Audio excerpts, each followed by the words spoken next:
आज हम बात कर रहे हैं सेक्शन 39 से लेकर सेक्शन 44 बीएनएस द भारतीय न्याय संहिता 2023 की, जिसमें कि हम समझेंगे कि कब जो प्राइवेट डिफेंस का जो अधिकार है, प्राइवेट प्रतिरक्षा का जो अधिकार है, वह कब मृत्यु कारित करने तक का होता है और कब नहीं होता है। तो बहुत सारे सेक्शन हैं इससे रिलेटेड, जिसमें कि सारे बताया जाएगा कि कब जो है डेथ करना जो है सही है प्राइवेट डिफेंस के अंतर्गत और कब नहीं है। तो उस कंडीशन को समझाया जाएगा। तो सारे सेक्शन कवर करेंगे, सेक्शन 39, 40, 41, 42, 43 और 44। तो इसके बाद ये लास्ट सेक्शन है प्राइवेट डिफेंस का 44। तो समझते हैं इसको वन बाय वन। अगर आप मेरे चैनल पे नए हैं तो please subscribe my channel for more videos. तो कब ऐसे अधिकार का विस्तार मृत्यु से भिन्न कोई अपहानि कारित करने तक का होता है। इससे पहले समझते हैं कि प्राइवेट डिफेंस होता क्या है। प्राइवेट डिफेंस होता है कि जब हम अपनी रक्षा करने के लिए किसी को हार्म कर सके। किसी ने आप पे अटैक कर, ए ने बी पे अटैक किया, तो ए ने बी पे अटैक किया तो बी ने अपनी रक्षा करने के लिए उस पर क्या है जो है वार किया और अपने को बचा लिया। तो ये कहलाता है प्राइवेट डिफेंस। इसमें उसने ग्रीवियस हर्ट दी, बहुत गंभीर चोट दी उस व्यक्ति को। जो भी कंडीशंस होती है उसके अकॉर्डिंग समझा जाता है कि पहले वो प्री प्लान था या नहीं। अचानक जो है एकदम उस पे ये कंडीशंस समझी जाती है कोर्ट के द्वारा कि प्राइवेट डिफेंस का जो है केस बनता है कि नहीं बनता है। तो इस कंडीशन को समझेंगे कि प्राइवेट डिफेंस का अधिकार हम कब यूज कर सकते हैं, किन कंडीशंस में यूज कर सकते हैं, इस वीडियो में समझेंगे। तो सेक्शन 39 कहता है when such right extend to causing any harm other than death. कब ऐसे अधिकार का विस्तार मृत्यु से भिन्न कोई अपहानि, किसी तरह की हानि कारित करने का होता है।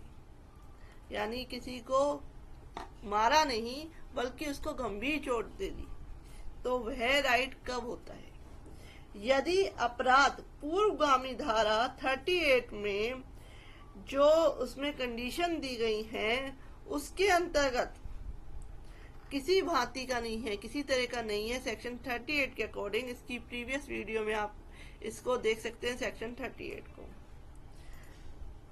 तो शरीर की प्राइवेट प्रतिरक्षा के अधिकार का विस्तार हमलावर की मृत्यु स्वेच्छा कारित करने तक का नहीं होता।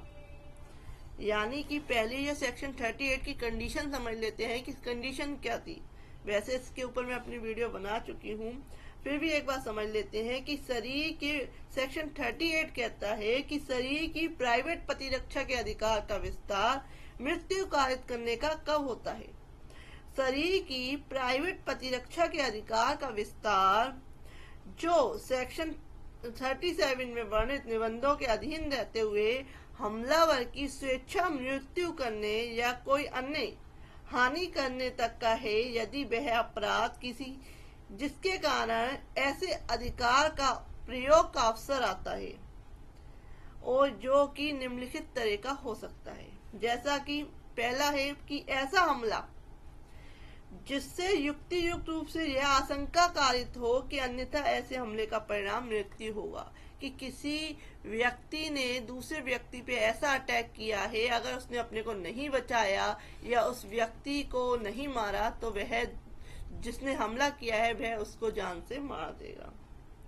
नेक्स्ट कंडीशन है कि ऐसा हमला जिससे युक्ति रूप से आशंका कारित हो कि अन्यथा ऐसे हमले का परिणाम घोर उपति होगा, यानी गंभीर चोट होगा, ग्रीवियस हर्ट होगा। तो अगर यह संभावना है कि अगर उसने अपने को नहीं बचाया, अपने को बचाने के लिए कुछ एक्ट नहीं किया, तो जो हमलावर ने हमला किया है उसकी वजह से उसे गंभीर जो है चोट लग सकती है, ग्रीवियस हर्ट हो सकती है। नेक्स्ट जो प्राइवेट डिफेंस का अधिकार है कि बलात्संग करने के आशय से किया गया हमला, किसी का बलात्कार करने से रिलेटेड, रेप से रिलेटेड कोई अटैक किया गया है, उस कंडीशन में आप प्राइवेट डिफेंस से अगर उस व्यक्ति को अपने को बचाने के लिए उस व्यक्ति को मार देते हैं या बहुत गंभीर चोट दे देते हैं, तो उस केस में जो ये कंडीशंस है वो अप्लाई होगी। नेक्स्ट है प्रकृति विरुद्ध काम तृष्णा की तृप्ति के आशय से किया गया कोई हमला, जो कि अननेचुरल तरीके से किसी तरह का असॉल्ट किया गया है, हमला किया गया है, किसी तरह की ऐसी एक्टिविटी करने के लिए, फिजिकल एक्टिविटी करने के लिए, उस केस में ये राइट जो है वो अप्लाई होगा। नेक्स्ट आता है कि व्यापरण या अपहरण, किडनैपिंग करने के रिलेटेड या अपहरण करने के आशय से किया गया कोई हमला, किसी को किडनैप करके लेके जाना है, किसी को अपने कब्जे में जो है रखना है, उसका अपहरण कर लिया जाता है या व्यापरण कर लिया जाता है, तो उस केस में क्या है, ये कंडीशन अप्लाई होगी। इस आशय से किया गया कोई हमला कि किसी व्यक्ति का ऐसी परिस्थितियों में सदोष परिरोध किया जाए, रॉन्गफुल कन्फाइनमेंट किया जाए, जिससे उसे युक्ति रूप से यह आशंका कारित हो कि वह अपने को छुड़वाने के लिए लोक अधिकारियों की सहायता प्राप्त नहीं कर सकेगा। इस तरीके से उस पर हमला किया जा रहा है कि उसे पकड़ के कब्जे में रखा जाए, रॉन्गफुल कन्फाइनमेंट की जाए, और उसे लगता है कि उसने अगर इससे बचने के लिए अपना प्राइवेट डिफेंस का जो अधिकार है नहीं यूज किया, तो उस केस में वह क्या है, किसी भी पब्लिक सर्वेंट के उसमें कि अपने को बचाने के लिए रिक्वेस्ट नहीं कर सकता है, तो उस केस में क्या है, ये कंडीशन अप्लाई होगी। या नेक्स्ट है कि अमल फेंकने, एसिड अटैक करने या देने का कृत्य, अमल फेंकने या देने का प्रयास करना, जिससे युक्ति युक्त रूप से आशंका कारित हो कि ऐसे कृत्य का परिणाम स्वरूप अन्यथा घोर प्रतिकारित होगी, तो उस केस में जो सेक्शन 38 में जो कंडीशन बताई गई है, अगर उसमें उस प्राइवेट डिफेंस को यूज करके किसी की डेथ या गंभीर चोट दी जाती है, तो उस केस में ये जो राइट है वो यूज होगा। अब कब नहीं होगा, ये सेक्शन, ये जो कंडीशन बताई गई है वो सेक्शन 39 में बताई गई है कि यदि सेक्शन 38 में जो कंडीशन दी गई है उस भांति का कोई अगर नहीं है, उस भांति का कोई कार्य नहीं है, तो उस केस में शरीर के प्राइवेट प्रतिरक्षा के अधिकार का विस्तार हमलावर की मृत्यु, स्वेच्छा मृत्यु कार्य करने तक का नहीं होता, तब उसकी जो है डेथ कारित नहीं कर सकते अगर वो कंडीशंस नहीं है। किंतु इस अधिकार का विस्तार सेक्शन 37 में वर्णित निबंधों के अध्ययन हमलावर की मृत्यु से भिन्न कोई अपहानी स्वेच्छा कारित करने तक का होता है। आप गंभीर चोट जो है क्या चोट पहुंचा सकते हो, उसे घायल कर सकते हो, लेकिन ये है कि उसकी डेथ नहीं कर सकते। नेक्स्ट आता है सेक्शन 40। सेक्शन 40 कहता है, सेक्शन 40 कहता है कि शरीर की प्राइवेट प्रतिरक्षा के अधिकार का प्रारंभ और बना रहना, commencement and continuance of right of private defense of body, यानी कि शरीर की प्राइवेट प्रतिरक्षा का अधिकार उसी क्षण प्रारंभ हो जाता है, उसी सेकंड प्रारंभ हो जाता है जब अपराध करने के प्रयत्न या धमकी से शरीर के संकट की युक्तियुक्त संभावना पैदा होती है, चाहे वह अपराध किया ना गया हो या वह तब तक बना रहता है जब तक शरीर के संकट की ऐसी आशंका बनी रहती है। यानी कि आपको कोई हमला करने की फिराक में है तो वहां से स्टार्ट हो गया आपका राइट, और जब तक कि आपको यह आशंका बनी रहती है कि आप पे हमला हो सकता है, तब तक क्या है, ये राइट बना रहता है। ये बताया गया सेक्शन 40 में। सेक्शन 41 क्या कहता है? सेक्शन 41 कहता है कि when right of private defence of property extend to causing death, कब संपत्ति के प्राइवेट प्रतिरक्षा के अधिकार का विस्तार मृत्यु कार्य तक करने का होता है। तो सेक्शन 41 कहता है, सेक्शन 38 कहता था कि कब शरीर को बचाने के लिए क्या है, अपने बॉडी को बचाने के लिए आपने किसी व्यक्ति की मृत्यु कारित की, डेथ की।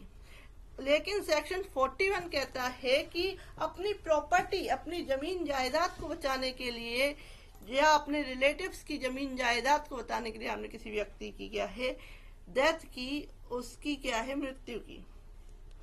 तो कब संपत्ति के प्राइवेट प्रतिरक्षा का अधिकार का विस्तार मृत्यु कारित करने तक का होता है। संपत्ति के प्रॉपर्टी के प्राइवेट प्रतिरक्षा के अधिकार का विस्तार सेक्शन 37 में वर्णित निबंधनों के अधीन रहते हुए दोषकर्ता की मृत्यु या अन्य अपहानी स्वेच्छा कारित करने तक का है, यदि वह अपराध जिसके किए जाने के या किए जाने के प्रयत्न के कारण उस अधिकार के प्रयोग का अवसर आता है। इसके पश्चात निम्नलिखित जो कंडीशन दी गई है, किसी भी तरह का कोई अपराध है, जैसे कि कब कब क्या है प्राइवेट प्रतिरक्षा का अधिकार प्रॉपर्टी से रिलेटेड डेथ कारित करने का किसी व्यक्ति की जिसने हमला किया है उस प्रॉपर्टी पे कब होगा। पहला है लूट, कि लूट की जा रही है आपकी प्रॉपर्टी पे, तो आप क्या है प्राइवेट डिफेंस का अधिकार यूज कर सकते हैं। उस कंडीशन में किसी को अगर गोली भी लग गई, किसी को चोट भी लग गई, उसकी डेथ भी हो गई या वह गंभीर रूप से घायल भी हो गया, तो ये राइट जो है अप्लाई होगा। या रात्रि गृह भेदन, it means house breaking after sunset और बिफोर सनराइज, यानी कि सूरज छिपने के बाद और सूरज उगने से पहले इस कंडीशन में किसी के घर के अंदर घुसना, किसी तरह का कोई एक्ट करना उसकी विदाउट परमिशन, तो ये एक्ट जो राइट है वो प्राइवेट डिफेंस का राइट अप्लाई होगा। और उस केस में अगर किसी तरह की डेथ कर दी जाती है तो वह भी जो है वैलिड होगी। नेक्स्ट आता है मिस्चीफ बाय फायर, और यानी कि अग्नि या किसी विस्फोटक पदार्थ द्वारा किसी तरह की गंभीर दृष्टि करना जो किसी ऐसे निर्माण, तंबू, जलयान को की गई हो जो मानव आवास के रूप में या संपत्ति की अभिरक्षा के स्थान के रूप में उपयोग में लाया गया है। कि किसी के घर को, किसी के जलयान को या किसी के जहां वह रहता है उसको क्या है किसी विस्फोटक पदार्थ से क्या है उसे नष्ट करने की सोचना, तो उस केस में प्राइवेट डिफेंस का राइट जो है यूज किया जा सकता है। नेक्स्ट है चोरी, रिश्ती या गृह अत्याचार, जो ऐसी परिस्थितियों में किया गया है जिनसे युक्त रूप से संभावना है, आशंका है कि यदि प्राइवेट डिफेंस का जो अधिकार है उसका प्रयोग नहीं किया गया तो परिणाम मृत्यु या घोर उपति यानी गंभीर हानि होगी। उस कंडीशन में जो है सेक्शन 41 का जो राइट है किसी की डेथ करने का अपनी प्रॉपर्टी को बचाने के लिए, तो वह अप्लाई होता है। नेक्स्ट हम बात करते हैं सेक्शन 42। सेक्शन 42 क्या कहते हैं? सेक्शन 42 कहता है कि when such right extend to causing any harm other than death, कि कब प्राइवेट डिफेंस का जो अधिकार है वह मृत्यु कारित करने के अलावा गंभीर चोट पहुंचाने, गंभीर उपहानि करने का होता है। यदि वह अपराध जिसके किए जाने या किए जाने के प्रयत्न से प्राइवेट प्रतिरक्षा के अधिकार के प्रयोग का अवसर आता है, ऐसी चोरी, रिश्ती या आपराधिक अत्याचार है जो सेक्शन 41 में, जो मैंने आपको समझाया 41 में जो कंडीशन दी गई है उसका नहीं है। यानी कि जो कंडीशन है लूट, रात्रि गृहवेदन, इस तरह की कंडीशन नहीं है तो आप किसी की डेथ नहीं कर सकते। सेक्शन 41 में जो कंडीशन दी गई है, अगर कंडीशन ऐसी नहीं है तो अगर उसकी डेथ करते हैं तो प्राइवेट डिफेंस का जो राइट है वो अप्लाई नहीं होगा। तो उस अधिकार का विस्तार स्वेच्छा मृत्यु कारित करने का तक का नहीं होगा, किंतु उसका विस्तार सेक्शन 37 में वर्णित निबंधों के अधीन दोषकर्ता की मृत्यु से अलावा कोई अपहानि स्वेच्छा कारित करने तक का हो सकता है। उसे गंभीर चोट दी जा सकती है, घायल किया जा सकता है, लेकिन उसकी मृत्यु नहीं की जा सकती। ये सेक्शन 42 में बताया गया है कि इन कंडीशन के अलावा नहीं किया जा सकता। नेक्स्ट बात करते हैं section 43, commencement and continuance of right of private defense of property। संपत्ति की प्राइवेट प्रतिरक्षा के अधिकार का प्रारंभ और बना रहना। संपत्ति की प्राइवेट प्रतिरक्षा का अधिकार तब प्रारंभ होता है जब संपत्ति के संकट की युक्तियुक्त आशंका प्रारंभ होती है, कि आपको पता चलता है कि कोई आपकी प्रॉपर्टी पे किसी तरह का कोई नुकसान करने वाला है, हमला करने वाला है या उसे नष्ट करने वाला है। उस केस में वो स्टार्ट हो जाता है प्राइवेट डिफेंस का अधिकार। चोरी के विरुद्ध अपराधी के संपत्ति सहित पहुंच से बाहर हो जाने तक, या तो लोक प्राधिकारी की सहायता अभिप्राप्त कर लेने या संपत्ति को अपने हाथ में ले लेने तक बना रहता है। यानी कि जब तक जो चोर है या जो हमलावर है वो आपकी प्रॉपर्टी से बाहर निकल जाते हैं तो वह क्या है, तब तक जो है बना रहता है। अगर बाहर चले जाते हैं उसके बाद आप क्या है, फ्री हैं। और जब तक आप किसी पब्लिक सर्वेंट, पुलिस वगैरह की जो है वहां पे पहुंच जाती है, उस कंडीशन में क्या है, तब तक बना रहता है प्रॉपर्टी के अंतर्गत जो है प्राइवेट डिफेंस का अधिकार। नेक्स्ट आता है कि लूट के विरुद्ध तब तक बना रहता है, अगर लूट हो रही है आपके घर पे, प्रॉपर्टी पे, तो तब तक बना रहता है जब तक अपराधी किसी व्यक्ति की मृत्यु या उपपत्ति या सदोष अवरोध कारित करता रहता या कारित करने का प्रयास करता रहता है, या तब तक तत्काल मृत्यु का या तत्काल उपपत्ति या तत्काल व्यक्तिक अवरोध का भय बना रहता है।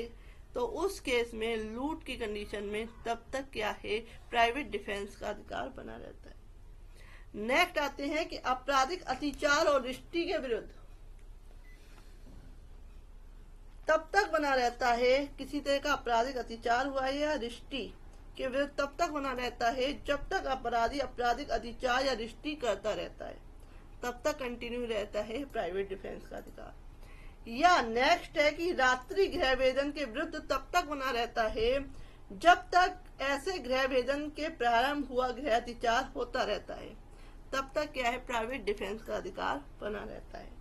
तो ये कंडीशन बताई गई है सेक्शन 43 में। नेक्स्ट हम बात करते हैं, इसका लास्ट सेक्शन है वो है सेक्शन 44, जो बात करता है right of private defence against deadly assault when there is risk of harm to innocent person. घातक हमले के विरुद्ध प्राइवेट प्रतिरक्षा का अधिकार जबकि निर्दोष व्यक्ति को अपहानि होने का जोखिम है। जिस व्यक्ति का उससे लेना देना नहीं है उसको हानि होने का क्या है, जोखिम है। इसका एक एग्जांपल लेते हैं फिर समझते हैं। जो ए है, ए पर एक भीड़ द्वारा आक्रमण किया जाता है जो उसकी हत्या करने का प्रयत्न करती है। वह उस भीड़ पर गोली चलाए बिना प्राइवेट प्रतिरक्षा के अपने अधिकार का प्रयोग कार्य साधक रूप से नहीं कर सकता है, और वह भीड़ में मिले हुए छोटे छोटे बालकों की जो है हानि करने का जोखिम उठाए बिना गोली नहीं चला सकता। यदि वह उस प्रकार गोली चलाने से उन बालकों में से किसी बालक की मृत्यु हो जाती है या किसी तरह की गंभीर चोट हो जाती है तो का ऐसा अपराध नहीं करता है, क्योंकि उसके पास कोई कंडीशन ही नहीं है। उसको भीड़ ने क्या है, हमला किया है, उसे मारने का प्रयत्न किया है, उसकी हत्या का प्रयत्न किया है। अब उसे नहीं पता भीड़ में कौन सही है कौन गलत है। उसने क्या है, गोली चलाई अपनी प्राइवेट डिफेंस में और अपने को बचाने के लिए। उस केस में अगर किसी तरह के व्यक्ति की जो है डेथ हो जाती है, उस केस में जो है उसने किसी तरह का अपराध नहीं किया है, वो प्राइवेट डिफेंस के अंतर्गत आएगा। तो जिस हमले से मृत्यु की आशंका युक्तियुक्त रूप से कारित होती है उसके विरुद्ध प्राइवेट प्रतिरक्षा के अधिकार का प्रयोग करने से यदि प्रतिरक्षक ऐसी स्थिति में हो कि निर्दोष व्यक्ति की हानि को जोखिम में डाले बिना वह अपने अधिकार का प्रयोग कार्य साधक रूप से नहीं कर सकता, तो उसके प्राइवेट प्रतिरक्षा के अधिकार का विस्तार वह जोखिम उठाने तक का होता है। तो उसका जो प्राइवेट डिफेंस है वो गोली चला सकता है, क्योंकि बिना गोली चलाए वे अपने को नहीं बचा सकता। तो फ्रेंड, आपको समझ में आया होगा कि ये प्राइवेट डिफेंस का अधिकार है। जरूरी नहीं है हर कंडीशन में आपको प्राइवेट डिफेंस का जो राइट है वो मिले, और कंडीशन आपको समझनी होगी, तभी आप अपने प्राइवेट डिफेंस का जो राइट है उसको यूज कर सकते हैं, सही यूज कर सकते हैं। तो if you like my video please subscribe my channel. आप मेरे चैनल की प्लेलिस्ट में जा सकते हैं। ऑनलाइन क्लासेस चाहते हैं तो आप मुझे मैसेज कर सकते हैं। Thank you for watching this video.